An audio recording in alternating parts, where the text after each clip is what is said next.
Hey guys, it's Simeon. This is Pro Wrestling Unlimited as we're here on the 16th of March 2020. Fix my camera to talk about everything that went down tonight on a Monday Night Raw. A very odd episode of Monday Night Raw, to say the least. And hey, as you see on the screen, his name's right there. We've got Nick back with us this week. What's going on, Nick? Hi everybody, I'm very happy to be back. I'm laughing really hard because of this graphic that you used. I love it to death because we have another special guest we'll introduce here in a moment, but it's our special guest's profile picture, which is a very normal profile picture, and then it's my awkward Snapchat filter blown out the day before a job interview. Like, Hey, that's whatever what I works. wore. So good. I'm doing good. I'm very happy to finally be able to dedicate. It's funny saying dedicate a full week to podcasting, because like when I was in high school, when I first started, I started doing that. Like, we would do podcasts all the time, and even when I was in school, I was doing them because of my job and working in retail and how little staffed we are. I have to prioritize that job, and Right. because of the old Rona-virus kicking me out of my job for a couple of weeks, I can dedicate a little bit more time. And I wanted to also bring along a few friends. I have a few friends coming later on in the week, and I'm very happy that this person that we have here today, Emily Pratt.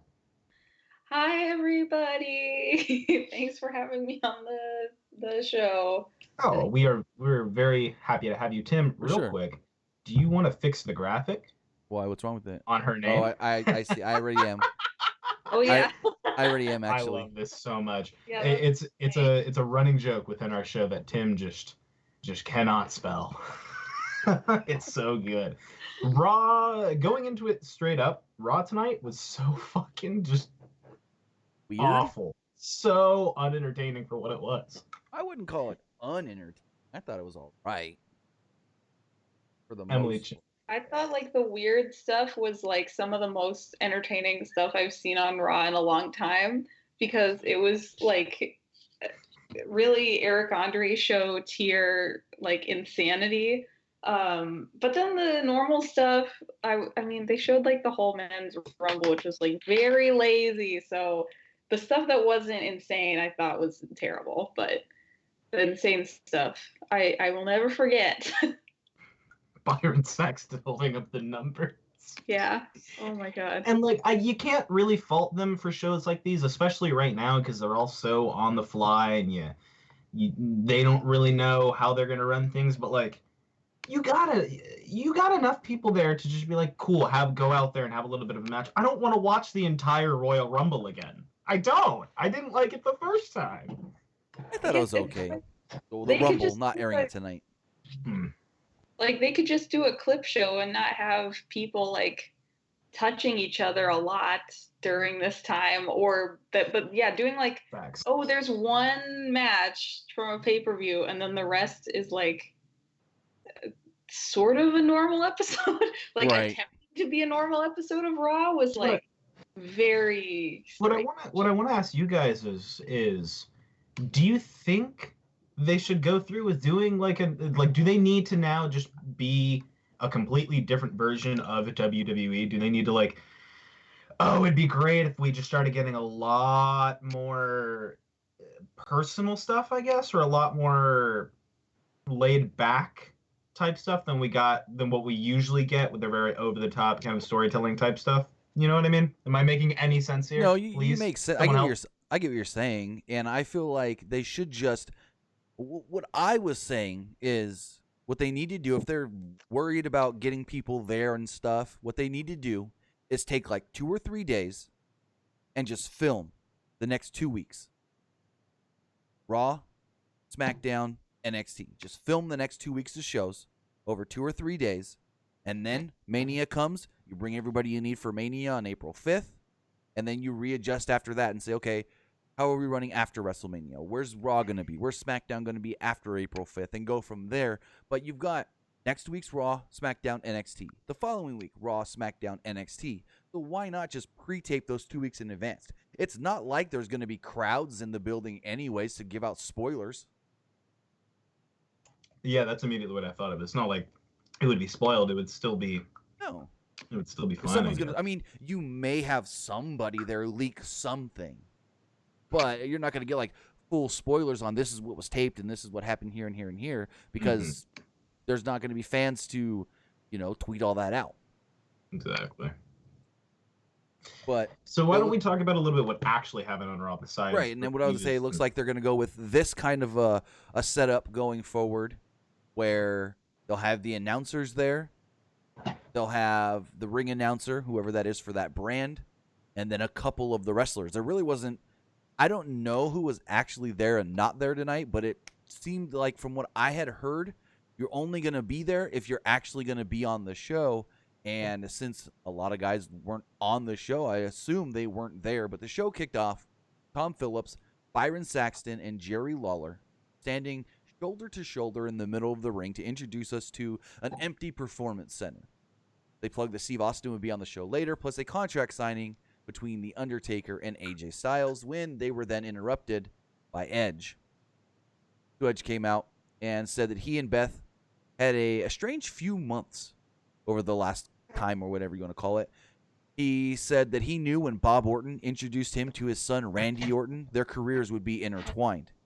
He spoke about their history together, stating that they both actually got the rub from Mick Foley, but he learned more from Mick than Randy actually did.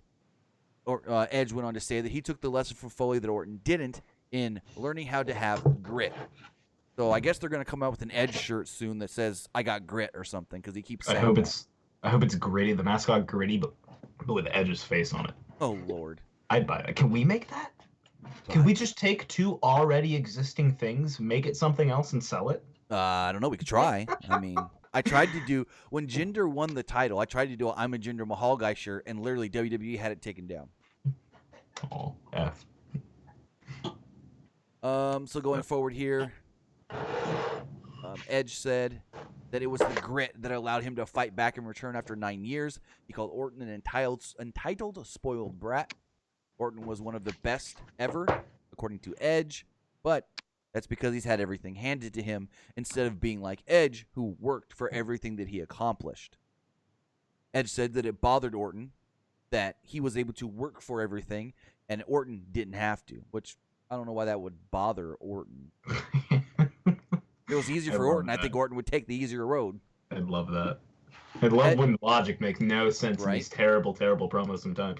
He then said because he was able to work for everything he got, Orton must be jealous of him. Edge then said that Beth Phoenix was actually coming to Raw to retire for him again. But that didn't happen because Randy didn't allow her to finish what she was going to say, and now Edge is not going to retire, and he wants to take on Randy Orton at WrestleMania, but he stated that this will end in a tragedy. This will be the story of redemption, and Orton will not be able to stand at WrestleMania. He would then go on to challenge Randy Orton for a last man standing match on April 5th. Where are you with this, Emily? What do you think about this whole feud and how this played out this evening? I mean, I think this whole feud is like one of the ones that's the most in. Okay, I think that this promo was one of the probably like the sincere, best like serious thing on the show because Edge like actually acted it very well as like a monologue basically and cut it like right to the camera rather than like weirdly to the audience like some people did on SmackDown this week, which worked because it was like an actual serious thing.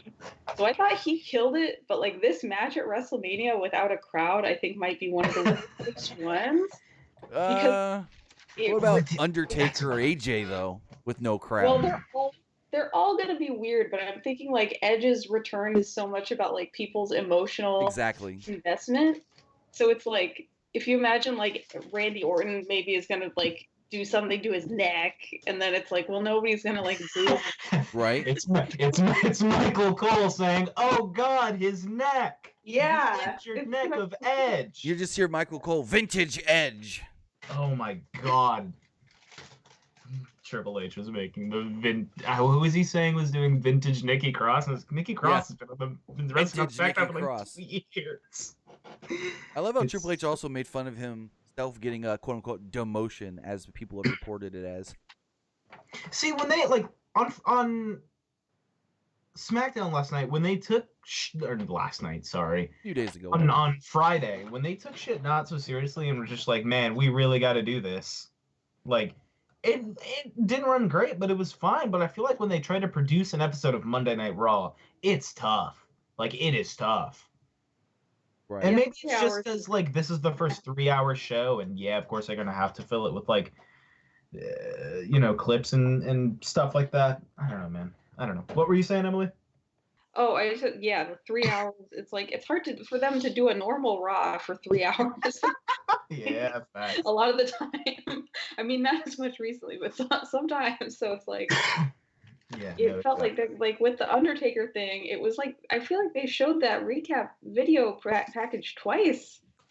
Oh my god, I don't understand, and I don't. We're definitely not to the Undertaker segment yet, but fuck it. Sorry. We're at the Undertaker segment right now. Hold on. I wanted to make fun of something. Hold on, you god dang it. So, as everybody probably remembers, back in WCW, Hulk Hogan and The Big Show, or should I say The Giant at the time, had their monster trucks. Well, tonight, they tried to do one better where Becky Lynch came in with her own 18-wheeler, all decked out and painted with her fucking face on the side of it. I can't wait till that Hot Wheel comes out in a couple of weeks. I'm not going to lie. Well, they've already got WWE Hot Wheels. Yeah, I'm saying that's probably going to be one. I mean, I can see it. You think they actually add the trailer part to it as well and make it like big old truck instead of just the front end? Big old truck. That's me, baby. Anyway, the Undertaker segment, because me and Emily had a field day with this segment. Yeah, that's where right now I just want to talk about the Becky thing, because if you skip the Rumble, you go straight into the Undertaker coming out faster than he's ever walked to the ring in the last decade.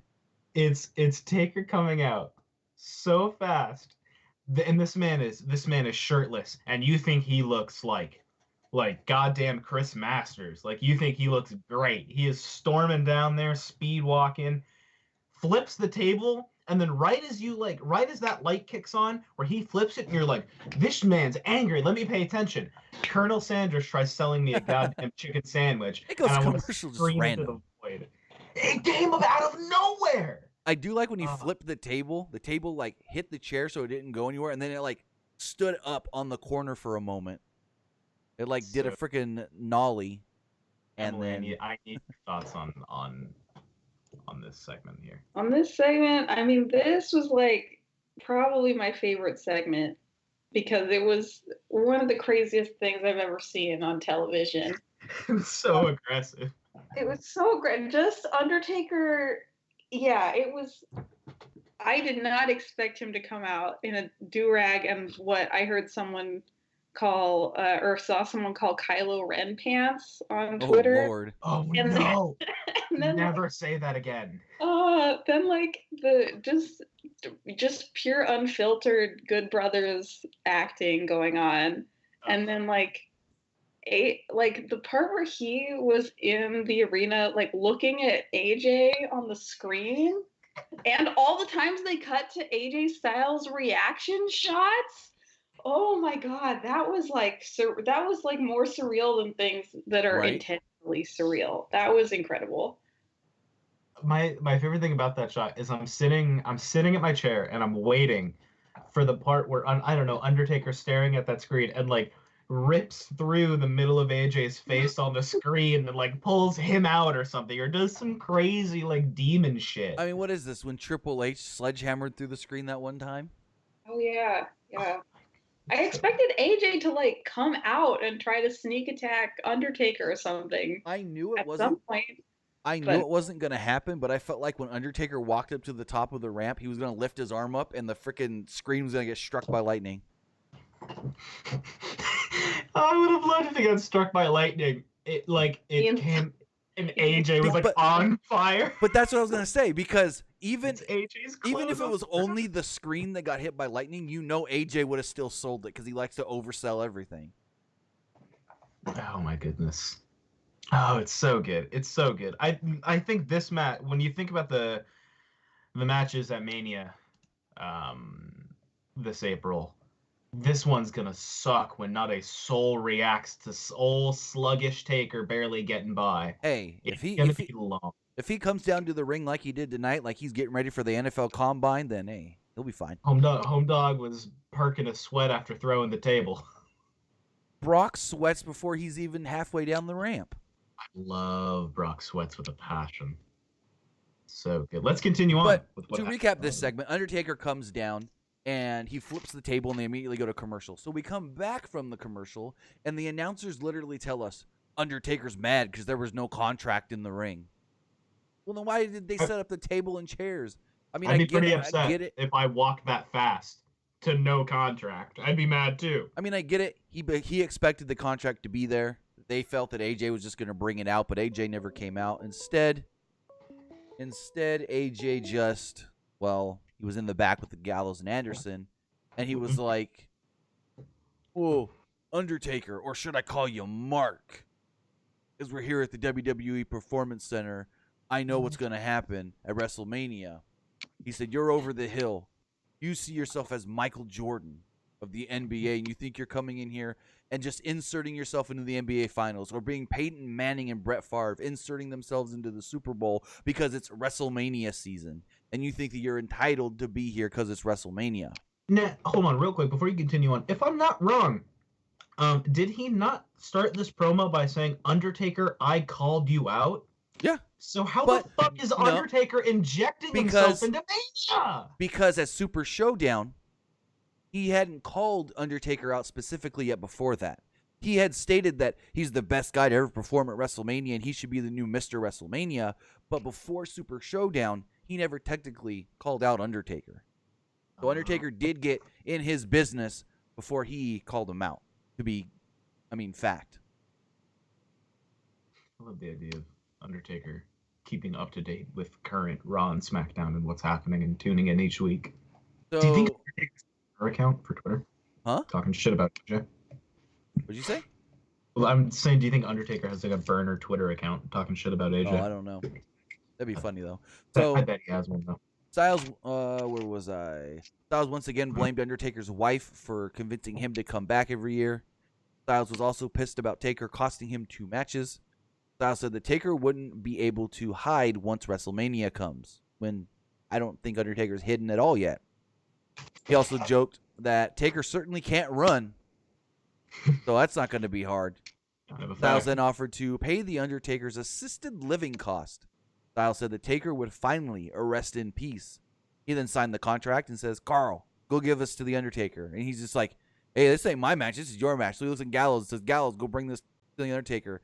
And they're like, "No, we're not going out there." And he's like, "You guys are scared of the Undertaker?" And then finally he's just like, "Take this contract and bring it out to the Undertaker." So they leave and he goes, "He's goddamn." He's like, "These guys over here back talking me." I really wish they'd make a lot of more, because I feel like AJ can do the comedy but getting his point across promo super well. Oh yeah. And I really wish he would have just really, really laid in, maybe for a good another minute or two, on just the old guy jokes. Like, you got to fill in some time. It's a long show. Really lay in that Undertaker's old, because I think if anyone's going to do that, it's going to be AJ. And I think it'd be really funny to have Undertaker, like, get pissed off in the ring and maybe kick the bottom rope or some shit like that. And then that can, feel a little bit more of that beat down of Gallows and Anderson. Right. Gallows and Anderson came down to the ring with a contract. They were kind of like, "What are we going to do? What are we going to do?" So they basically what I expected them to do. They slowly walked down to the ring, dropped the contract on the edge of the ring and said, "Please sign it." They backed up a little bit, and then we hear the gong and the lights go out. We hear the gong again.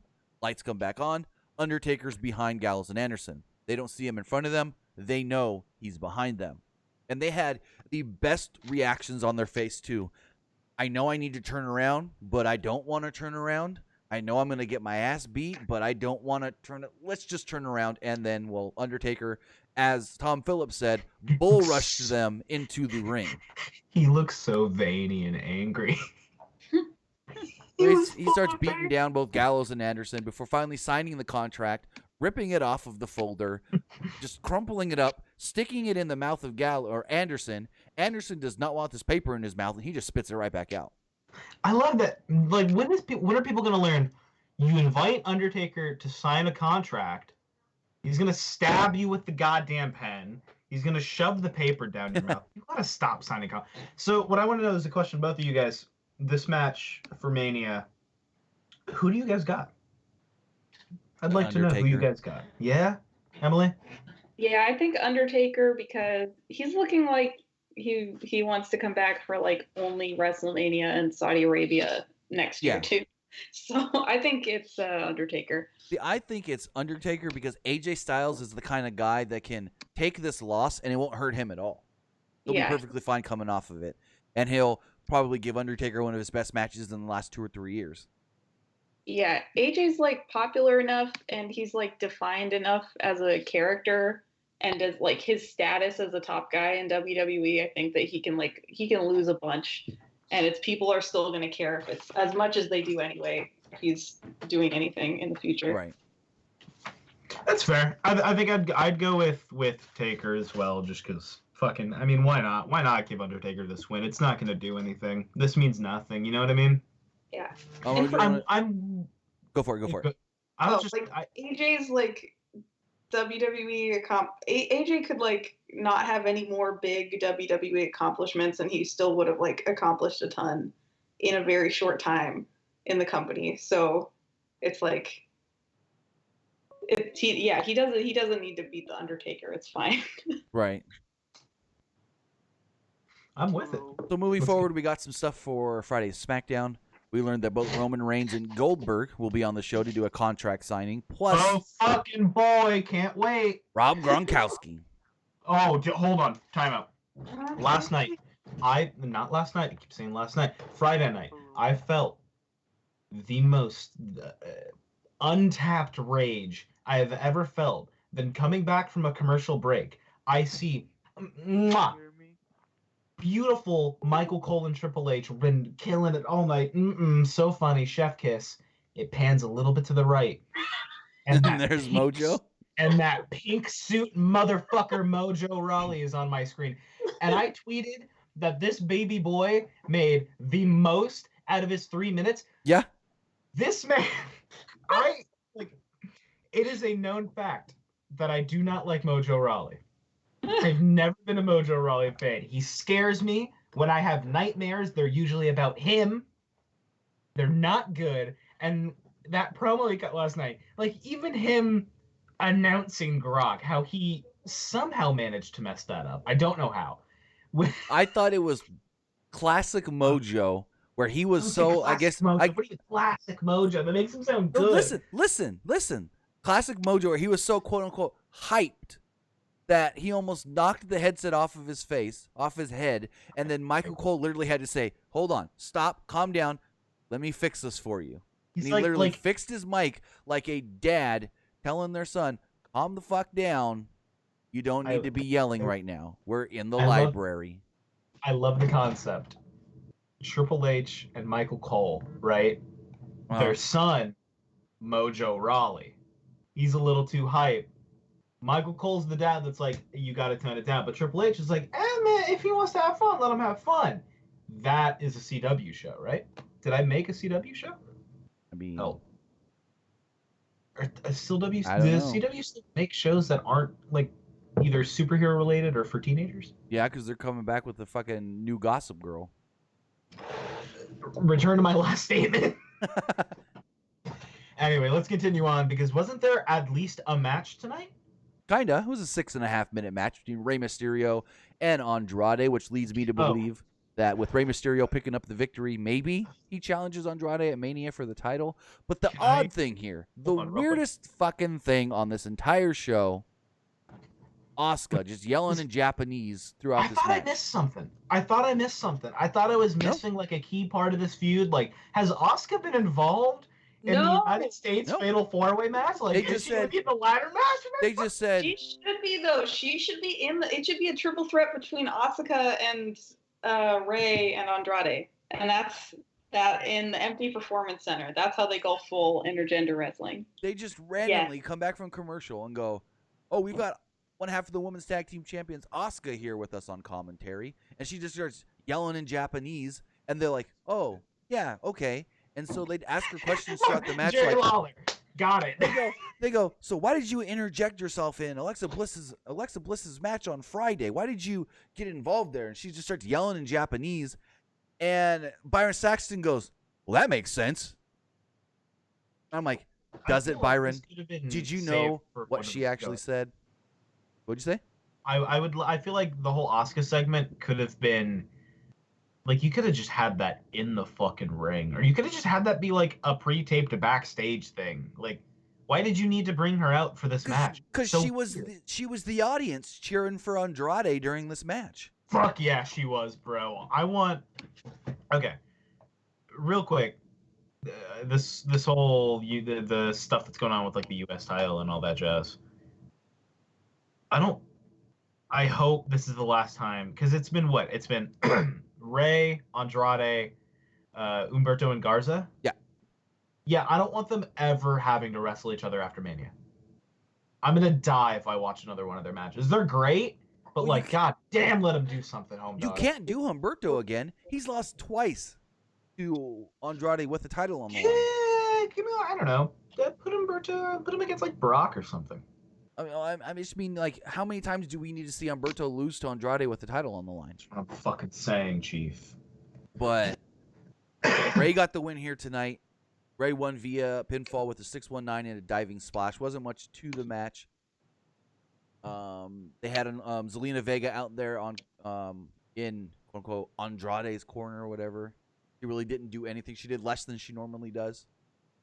And really, I felt like Asuka and that stuff took away from the match in the ring, because you couldn't really pay attention to what's going on in the ring. You're just listening to Asuka yelling Japanese, and the commentary feel like they know every word she's saying. Yeah, so I guess, go for it. It's just a weird vibes, man.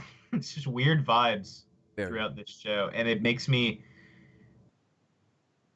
I'm trying to not super dog on it. Like, I'm gonna dog on this show, but I'm not gonna let this one be the base of like what I should be expecting for the coming weeks, because it's been a week. I'm sure they have time. They know what they have to do now. I don't know. It's just weird, and it makes me feel uncomfortable watching it a lot of the time. Yeah, I like just what Asuka was doing. I thought was one of the few things that felt like really organic on the show, because it was just super weird, and it was kind of like. It was kind of like Mojo last week, because it felt like somebody like being themselves, and like it had nothing to do with Rey versus Andrade, but we've seen that match so many times. We've seen like better versions of it. So like, why did they even have that on the show? It was all kind of like, why is any of this happening? Well, I mean, why not have Asuka on commentary? Like, I get what you're saying. Why not have Undertaker flip that goddamn table? I get what you're saying, but if you're going to bring any two guys from the Raw roster to have a match in front of an empty crowd and try to get the best match possible, Rey and Andrade are probably two of those guys that can go out there and, even without a crowd to react to, have as good of a match as you can, to be honest. Yeah, true, but if like on a show where they have like one match that's really short and 3 hours, I feel like that was not. I mean, it would have been better. It's better than. It's better if they. Let me rephrase this. You can do this. It was better than if they would have brought out like a Liv Morgan Sarah Logan match, though. I guess, but they have like kind of more of a storyline than. Well, Rey and Andrade have been feuding since like January, December. Yeah, but Liv and Sarah Logan have more of a like newer feud that nothing happened with. I mean, you could do anything, but it's like, I think the point is that it's like Asuka being on commentary was like not weirder than it was. Anything else in the show. Maybe they just did it to remind you, like, hey, you're still watching Raw. Like, yeah, you're wondering why the fuck Asuka's out here. So are we. Yeah. I couldn't. I don't know, man. Like, what else was there to Raw? Can we start talking about what we thought about it and go into not having? There was more to Raw. Becky Lynch came out and cut a promo on Shaina Basler. Hey, so real quick, did she actually take a chunk out of her neck? No. Is that what the story is? But that's what the story is. That I don't think she took a chunk out of her neck, but the story is that Shaina Basler bit her in the neck. She was bleeding really bad. Now Becky wants the revenge. That's the coolest fucking thing on. Because Shaina Basler is a cage fighting vampire. That's so cool. But Lynch said that her own existence drives Shayna Baszler crazy because the fact that she held the title didn't make sense to Baszler. Baszler thought that she could bully her way to the top like she did in NXT, but as long as Lynch was on the top, her world wouldn't make sense. Lynch advised Baszler not to make the same mistakes that everybody else has going up against Becky. Becky wanted Baszler to do something that she never does. Thinking is not in. She said thinking is not in Shayna Baszler's repertoire. She said think about it. She said Lynch admits that Baszler's performance in the Elimination Chamber was a wake-up call to the roster, but she's not going to be able to go through her as far as Shayna's not going to be able to go through Becky that easily come WrestleMania. She wanted to prove that Baszler's whole life was just a lie, and it Jesus was Christ, and that facing her, Becky said, facing me is going to be like getting hit by a truck. Baszler and then out came the truck, right? And then the truck broke the Performance Center. Baszler was then shown watching on a screen in the back, and she looked mad. I love that. They can't even have him do a face-to-face. Which is weird, because I thought, okay, so my whole thought was, my thing was, Becky should have came out at the end of the chamber, even if she didn't walk down to the ring. She should have came out on the stage and held her title up as Shayna stared at her. Didn't happen. I thought, okay, Becky's going to come out the next night on Raw. Shayna's going to be there. They're going to go face-to-face. Didn't happen either. It's been 3 weeks almost, 2.5, 3 weeks since that chamber match, and we still haven't had a face-to-face between these two. What are they scared of? Shayna going to go rogue and actually fucking punch Becky in the face? What if she actually eats her? Like, open fire. I'd see it. Emily, do you give a shit about this Becky Shayna thing? Where are you with? Looking forward to their match, but I haven't really cared about any of the feud stuff since they were like setting up that it could happen before Survivor Series.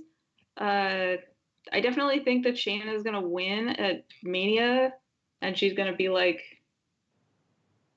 dominant heel champion of the women's division. It's gonna be a whole new thing. But yeah, I don't really like the premise of the match, where it's like, okay, Shayna, we know who Shayna is. She's like the badass cage fighter who wrecks everybody, and then Becky's like kind of maybe overconfident about being champion for like a whole year. Like, that's fine, but like I don't really like any of the promos they've been doing. So it's like I'll just wait until WrestleMania to get excited. I don't really have, I'm kind of just like whatever. I feel like in a lot of these stories where the build is just not great, the in-between stuff isn't great, but the match is still an okay, reliable match, I can kind of look past the crap build and think it was fine. It accomplished what it needed to accomplish. And I feel like that's going to be their Mania match. They're going to get by with a pretty decent Mania match, and they'll just move on from it. And I feel like it's not going to have any very like lasting effect. You know what I mean? Right. The same way they had Kofi drop that belt, and it was just like, he's done. He's not a champion anymore. Goodbye. Now, here's a question I have for you. I don't know if you saw this. Did you see the video they posted on social media Friday of John Cena watching the 205 Live match? No. So they were filming 205 Live, and John Cena was sitting over with production, and he goes, I don't get to ever do this. My whole career, I never got to actually sit in the crowd as an audience member or the only audience member. He said, but then he said something that actually Wait a minute. was That's a lie. No, I know. It was WrestleMania 2 years ago. Anyways. But Cena actually said something that was actually smart and insightful. He said, the reason I'm sitting here watching this is because I know I'm probably going to have to wrestle in front of a non-audience. So I'm going to take notes, and I'm going to figure out, how they do it, so I know how to wrestle in front of an empty arena, because he's never had to do it before. He's never had to wrestle in front of nobody. So he said that he was there watching the 205 Live match, basically trying to learn what he can do in his match to not, I guess you could say, suck in front of a non-crowd. Which is smart.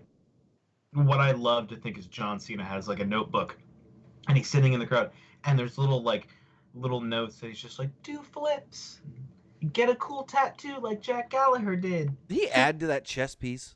I fucking hope not. Can he take it off? I thought he added a border kind of deal around it. Was that not there before? I don't know, but Home Dog, I saw that shit. I thought my tattoos looked good for once. And what about Jeff Hardy's? What about Jeff Hardy's new back piece? That shit's hard. And I showed you the what I want to get done for my back piece. Yeah, I want to get that. Jeff Hardy's is hard. Jeff said that man just got a back piece done the size of from damn near his shoulder to his waist. Yeah, and it's a swanton bomb while it's healing. He said he started it in June or July, but it hurt so much that he hasn't been able to finish. And when Jeff Hardy says something hurts, you know it's probably gotta hurt. That man's doesn't feel pain. Yeah. Facts. So they then let us know. Well, actually, first we had Charlie Caruso in the back with Kevin Owens. Got a promo on Seth Rollins. Charlie said, Seth Rollins stated that he'll face you anywhere, anytime. You set up the stipulation. You set up the place. What do you say? And Owens said that he's been thinking about this. He accepts Rollins' challenge, but after the announcement today that WrestleMania will be in the Performance Center, he knows where this match is going to take place. It's going to take place in Orlando. He said that Seth Rollins has always had the quote-unquote home field advantage on Monday Night Raw. But he feels that he would have the home field advantage in the PC because Rollins never spent time in the PC, never trained at the Performance Center like he did. Owens really wasn't there for more than a year, if that, though. Owens then stated that his WWE career at the PC started his career at the PC and went through perhaps the most difficult time of his career there, with people telling him that he doesn't belong in WWE. He doesn't look like a guy that fits in with WWE, including Seth Rollins being one of those guys to tell him that. Owens said that he was ready to make a new memory when he beats Rollins at WrestleMania in the same building he earned his place in WWE, where he had his tryout with the company. So, Rollins versus Owens, what do you think? Emily, go. I feel like we've been talking a ton. We haven't really given you the opportunity to talk. I thought this was weird to try and I guess it makes sense to include the Performance Center in a feud, but I don't think it really made sense here because they both had such extensive careers before WWE, right, that it's Kevin Owens very attached to the Performance Center. It's is that true? I don't think that's true. Right. I don't think people really, even who just are aware of him only from NXT, think that. But so I thought this was strange, especially because they already have this whole story that's been playing out on Raw with Seth's whole faction and Kevin being teamed up with Joe. I thought this was not really needed, but I think they'll probably kind of drop this and go towards something else. I don't think this is now going to be what the feud is about. And I kind of hope it isn't because they already invested so much time into it being about something else. So I thought that Kevin's promo was well done, but it was kind of a strange choice for it to be about what it was about. So looking up here, Kevin Owens was only in NXT and I guess you could say training at the Performance Center from August 2014 till about July to August 2015. He was barely in NXT for a year before he was on the main roster full time. Nah, man, he's all about it. He's always been it. So then they let us know that next week, Brock Lesnar will be on Monday Night Raw. They then said Drew McIntyre will be on Monday Night Raw.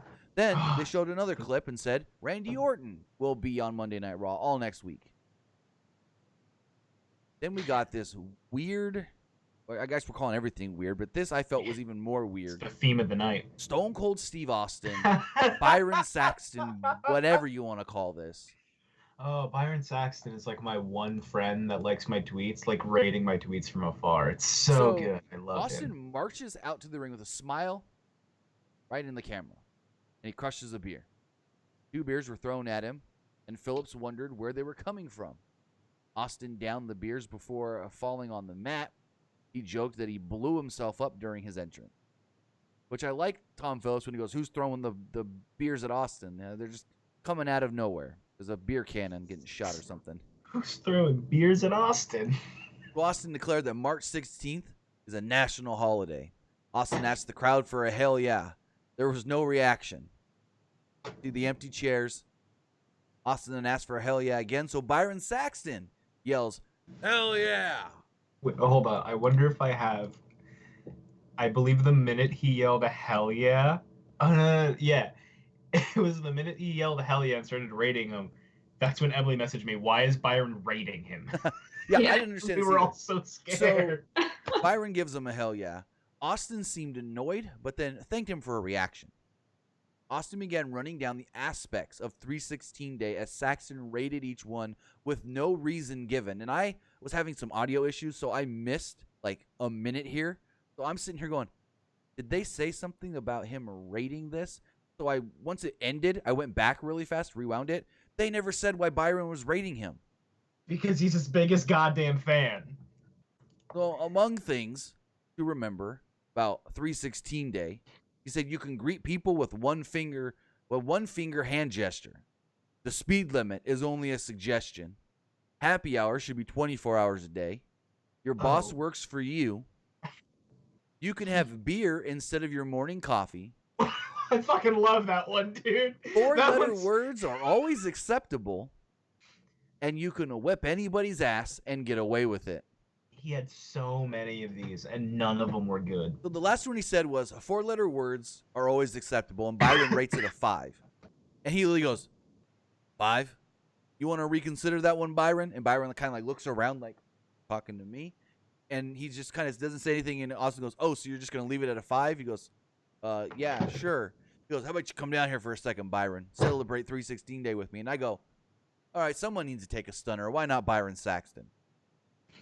So Byron comes down to the ring kind of excited. Austin's making fun of him. He said, "What are you wearing? A Ralph Lauren polo suit? You got that salmon tie on and red socks?" Austin goes, "I got to get me some red socks." And Tom Phillips just goes, you don't need red socks. I'm thinking like, can Austin hear you or no? I was really hoping that every time the commentators can say something, the wrestlers could hear him. I was so hoping they could. So Saxton gets in the ring. Austin gives him a beer, hands him the beer, calls him a jackass. They start drinking the beers. You could tell that Byron really didn't want to drink the beer, and then he takes a stunner. And then all of a sudden, Becky Lynch appears with a cooler. Yeah, I also like, I don't know who said, I believe it was Tom Phillips, under the phrase, "She had a cooler in the back of that truck." Yeah. Thinking, she has this just monster fucking 18-wheeler, and all that's in it is a cooler with 2 Steve IPAs. God damn it. I hate everything sometimes. Everything is so frustrating. Becky comes down. They each have a beer. They clink the beers. Austin goes, "Hey, last time we were together," he goes, "This isn't Stone Cold Sessions, but last time we were together, you gave me a stunner." So Becky gets this weird look on her face like, oh shit, is Austin going to give me a stunner?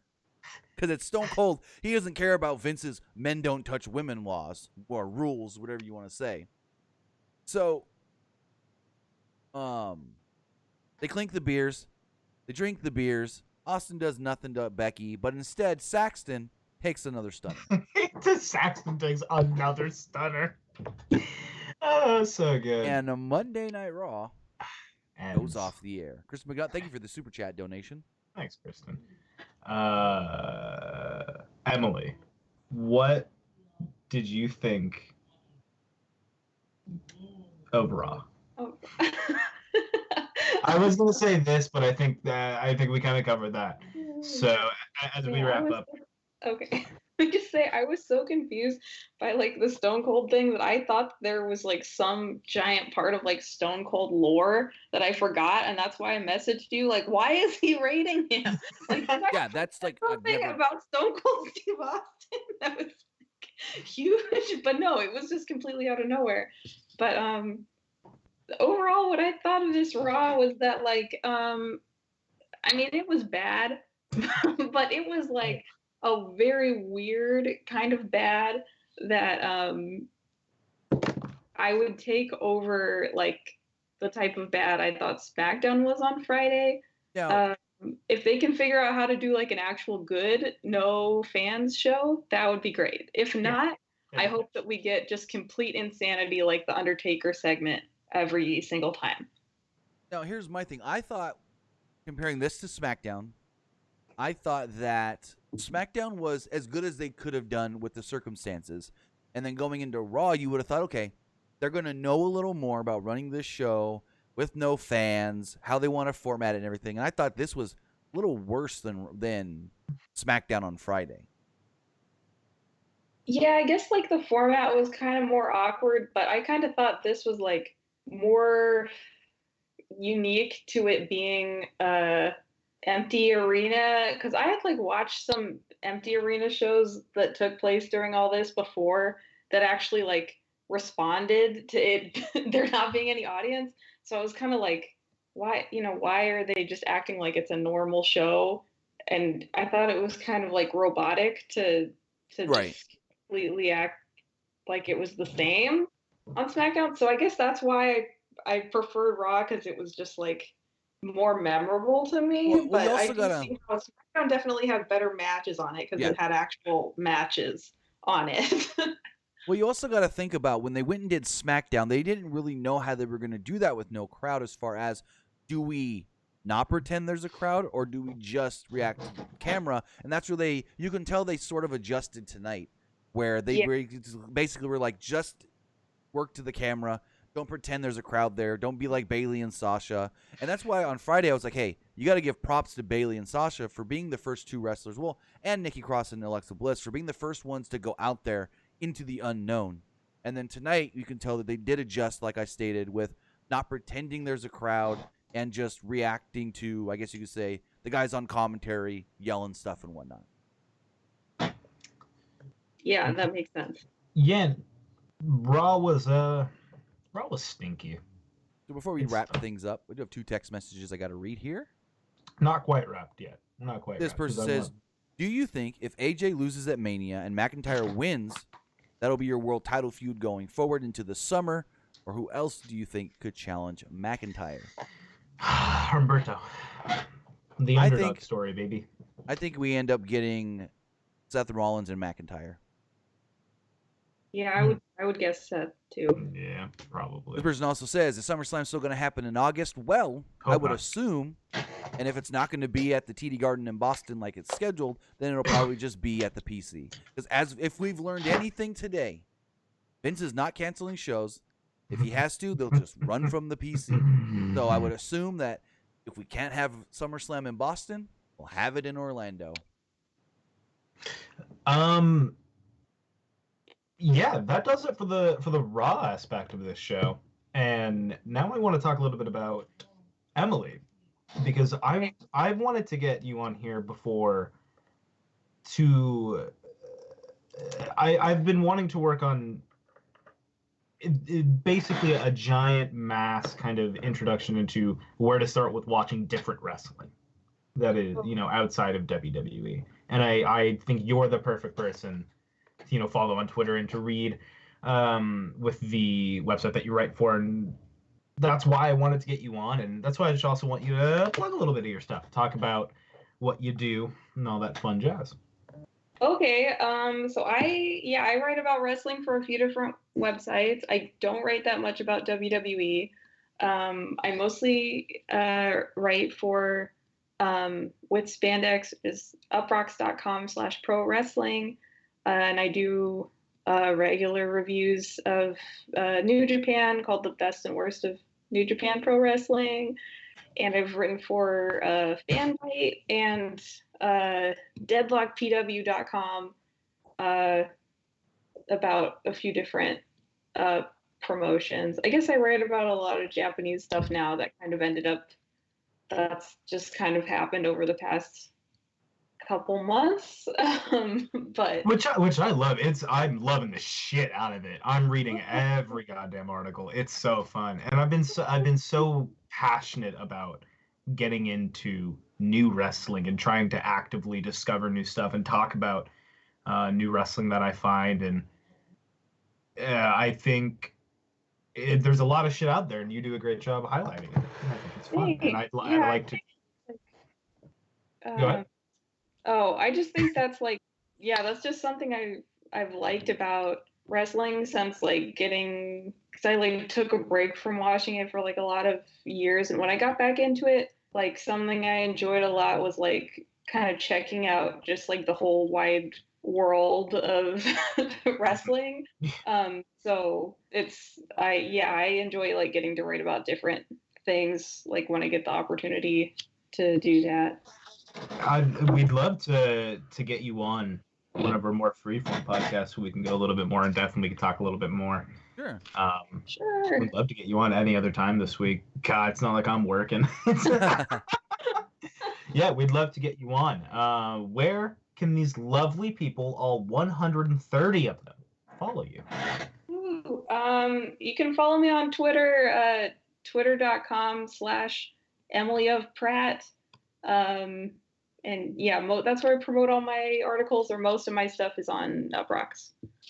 There you guys go. You can follow me on Twitter at ArmWeek21. I constantly forget my at, and I almost did right there. At ArmWeek21. You can follow us on Twitter at PW Unlimited, Facebook.com/ProWrestlingULTD. God damn it, Tim! Where can they find you? Quit peeking the mic, motherfucker. Anyways, you can follow me basically everywhere at Timmy Buddy, on Twitter at Timmy Buddy, or twitch.tv/Timmy Buddy.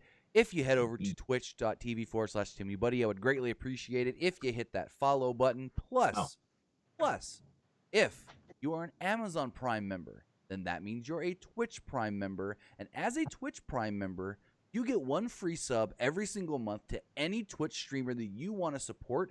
And I would greatly appreciate it if you give that subscription to us here at Pro Wrestling Unlimited and me over there on Twitter or on Twitch, because everything that I make from Twitch is going right back into Pro Wrestling Unlimited, and just trying to make this place better, make Pro Wrestling Unlimited a better channel, upgrade some more of our equipment and whatnot. So again, head over to twitch.tv/Timmy Buddy. I will be streaming over there in just a little while after I do a couple more PW Unlimited things.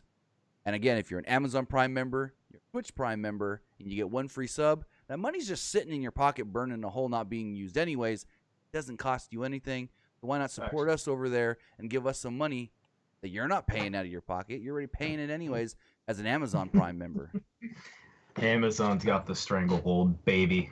Thanks, guys. You're all pretty lovely. Thank you, Emily. I appreciate you coming on very much. Thanks for having me on the show. Of course, Tim. Anytime. I don't need to thank you for anything. Nope. Folks, thank you guys for tuning in. And remember, call your mom. She probably misses you.